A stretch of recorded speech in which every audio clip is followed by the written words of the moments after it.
Afternoon, everyone. My name is Julio Martín Castillo Muñoz.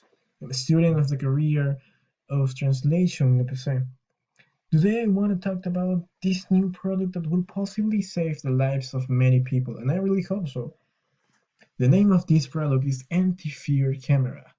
It's an interesting name, isn't it? Well, I remember in 2015, 85% of people were afraid of going outside and being robbed.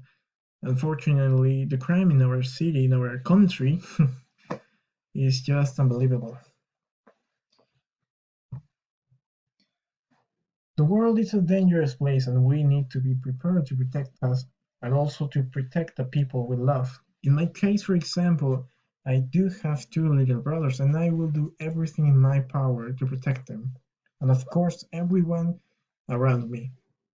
So, I decided to create this anti-fear camera, which is a product for those people who want to protect their family, their safety. So the product is divided into packets.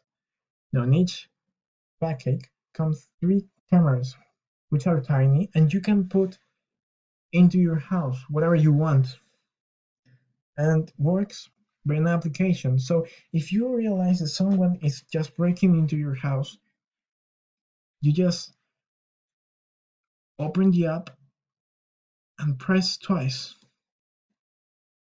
to touch us, and the police officer will be in there immediately. For a world where you can live peacefully. No, thank you all of you for watching this.